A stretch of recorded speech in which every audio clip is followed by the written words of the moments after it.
inhabited in the house of the Lord. ദൈവത്തിന്റെ മഹത്വം, ആ മഹത്വം സമാഗമന കൂടാരത്തിൽ നിറഞ്ഞു.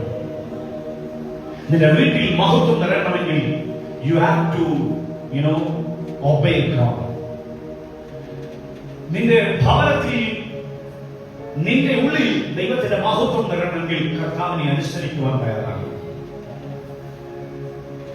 You need to put your 100% to obey God and to obey Him completely, then you can become a man or woman of excellence.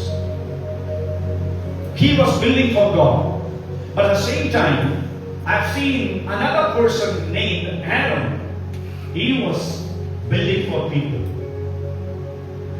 Bezalel മനോഹരമായി ദൈവത്തിനു വേണ്ടി ആലയം പണിതപ്പോൾ ഇതാ ദൈവത്താൽ നിയോഗിക്കപ്പെട്ട ഒരു അഹരോ ജനത്തിനു വേണ്ടി ചിലത് പണിയുന്നു. നമുക്ക് എവിടെ കടന്നു വരാം? അതേ അധ്യായത്തിലാണ്. Are you ready to build something for God greater in excellent way? Hallelujah.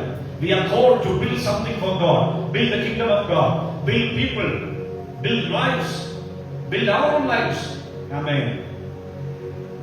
നമുക്കറിയാം, മോശ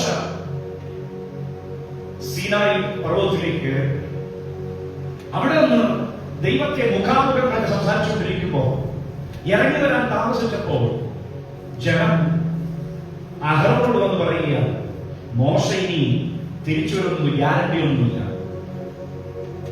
ഞങ്ങൾക്കൊന്ന് സെലിബ്രേറ്റ് ചെയ്യണം, ഞങ്ങൾക്ക് എന്ത് ചെയ്യണം? സെലിബ്രേറ്റ് ചെയ്യണം, ഞങ്ങൾക്ക് പ്രോഗ്രാം നടത്തണം, എന്റർടൈൻമെന്റ് നടത്തണം, ഞങ്ങൾക്കൊരു പ്രോഗ്രാമിന് മുമ്പ് ദൈവത്തെ ഉണ്ടാക്കിത്തരണം. ഹല്ലേലൂയ. 32-ാം അധ്യായത്തിന്റെ 1-2 വാക്യങ്ങളിലേക്ക് നാം വരുമ്പോൾ അവിടെ നമുക്ക് കാണുവാൻ കഴിയുന്നു, Aaron was building calf idol. He was building for Satan. He was building for people. When Wesley was involved in building for God, he was in building for people and Satan. അതും ദൈവം കൊടുത്ത റിസോഴ്സുകൾ വെച്ചുകൊണ്ട് എങ്ങനെയാണ് ഈ Aaron കാളക്കുട്ടിയെ വാർത്തുണ്ടാക്കിയത്? ദൈവം മോശെ മുഖാന്തരം ഇസ്രായേൽ മക്കളെ ഈജിപ്തിൽ നിന്ന് പുറപ്പെടുവിച്ചപ്പോൾ ദൈവത്തോട് പറഞ്ഞു, നിങ്ങളുടെ അയൽക്കാരോടെല്ലാം നിങ്ങൾ എന്ത് ചെയ്യണം? ആഭരണങ്ങളെ എന്ത് ചെയ്യണം? കടമായി വാങ്ങിക്കണം. Take the ornaments from the people. Why did God allow that? It is not to cheat but to plunder people. അവർക്ക് വരേണ്ട നന്മകൾ അവർ കഷ്ടപ്പെട്ട എത്ര വർഷം കഷ്ടപ്പെട്ടു? 430 പല വർഷങ്ങളിൽ അവർ കഷ്ടപ്പെട്ടത് അതിന് പ്രതിഫലം ദൈവം കൊടുക്കുക. ആമേൻ. വൈക്കോലില്ലാതെ ഇഷ്ടിക ഉണ്ടാക്കി. They made brick without haystack. They struggled. They were obligated to receive this, and God allowed.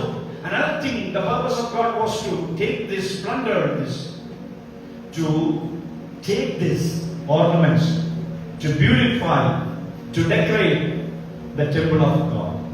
സമാഗമന കൂടാരത്തെ സ്വർണം കൊണ്ട് പൊതിയേണ്ടതിന്, അലങ്കരിക്കേണ്ടതിന് ദൈവം കൊടുത്ത ഒരു മാർഗമായിരുന്നു ഈ ഈജിപ്ഷ്യൻസിന്റെ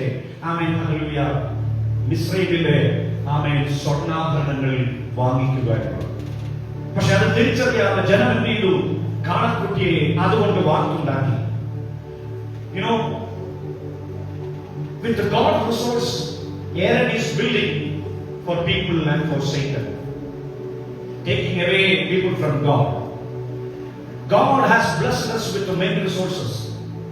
ദൈവം നമ്മെ അനേക വിധമായ അനുഗ്രഹങ്ങൾ കൊണ്ട് അനുഗ്രഹിച്ചിരിക്കുകയാണ്. റിസോഴ്സുകൾ, അത് പഠനമാകാം, അക്കാഡമിക്സ് ആകാം, അത് പൈസയാകാം. ദൈവം തരുന്ന റിസോഴ്സുകൾ, അത് മൊബൈൽ ആകട്ടെ, അത് ഇനിയിപ്പോൾ വണ്ടിയാകട്ടെ, വാഹനമാകട്ടെ.